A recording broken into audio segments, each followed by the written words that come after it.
Deep Dive with David Stendhal, where we trade without ego, no emotion, no greed, and no opinion. Before we begin tonight's video blog, please read over our trading disclaimer and remember to trade smart and accept the reality that trading futures is risky. This presentation does not provide buy-sell recommendations, and our information is strictly provided for educational purposes only. As always, trade at your own risk and analysis. Hey, David Stendhal here with tonight's deep dive. It is January 15, 2018.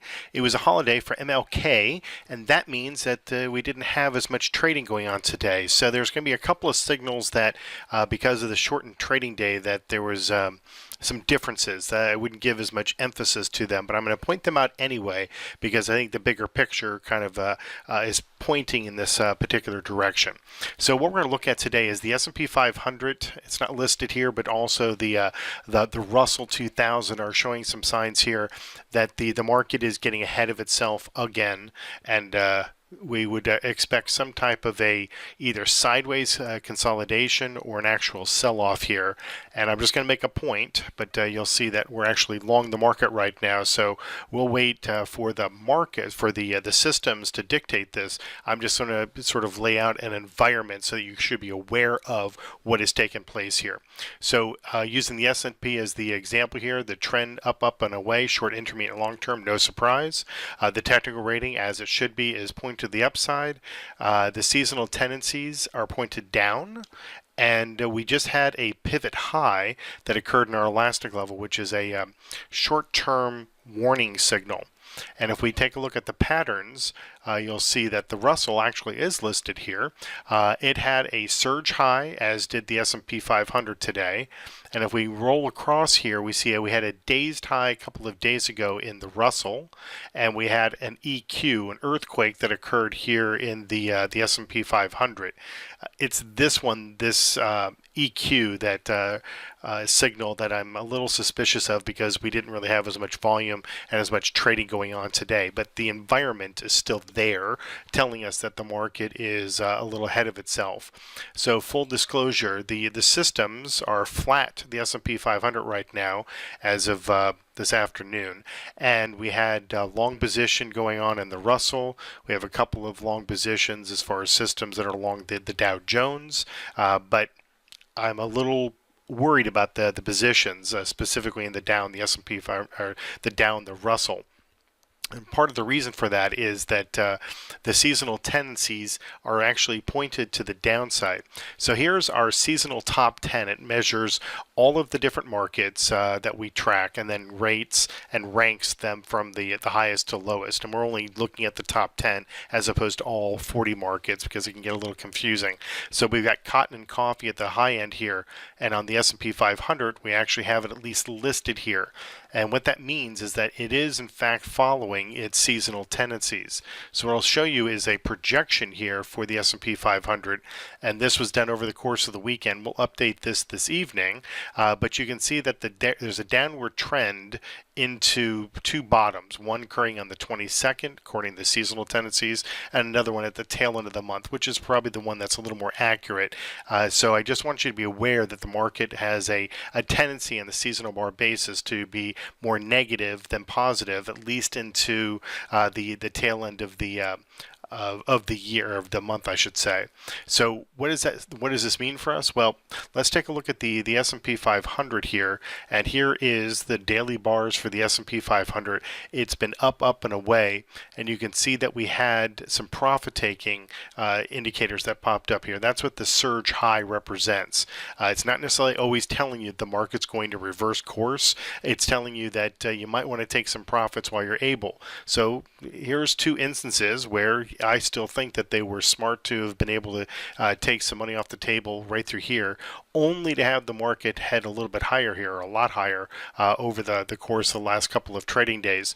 But I think that eventually we're going to see the market move sideways or down, and it's always good to sell into a rally as opposed to waiting and panicking and not being able to liquidate a position. Now the systems are going to do what they're going to do. The S&P is flat right now, but as I mentioned, the Russell and the S&P 5, or excuse me, and the Dow are both telling us that the market has to the positive. We're long the positions.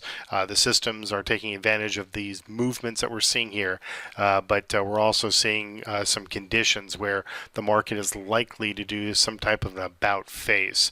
I don't normally show this type of information, but we can see it on the Russell.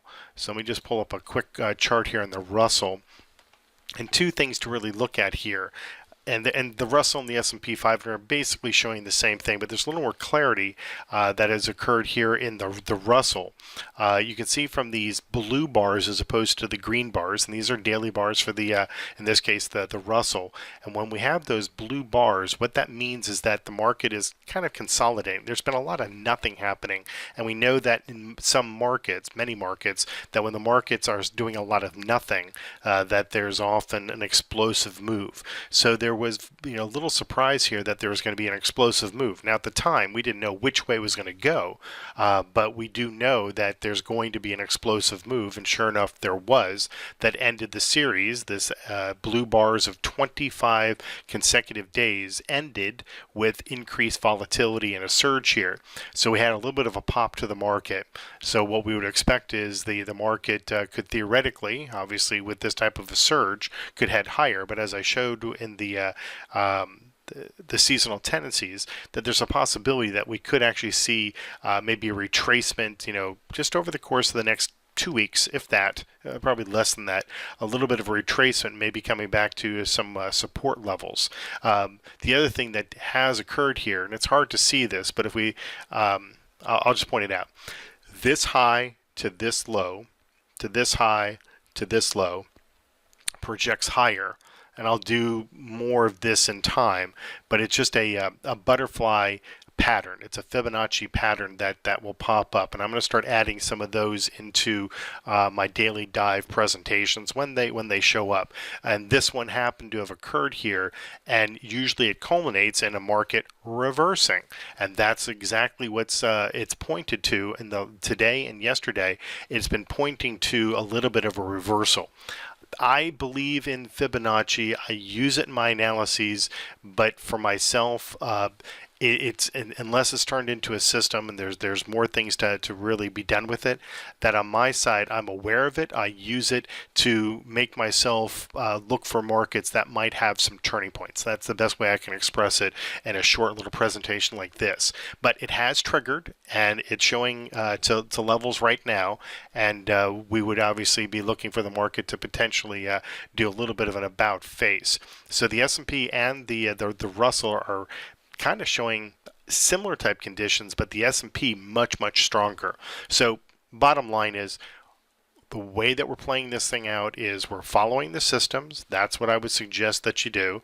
And what you want to do is just be very attuned with what is taking place. And if you have discomfort in the market and you're feeling a little bit of anxiety, then maybe there's a little bit of profit taking to be made, and you can get right back into positions in about 2 weeks or so.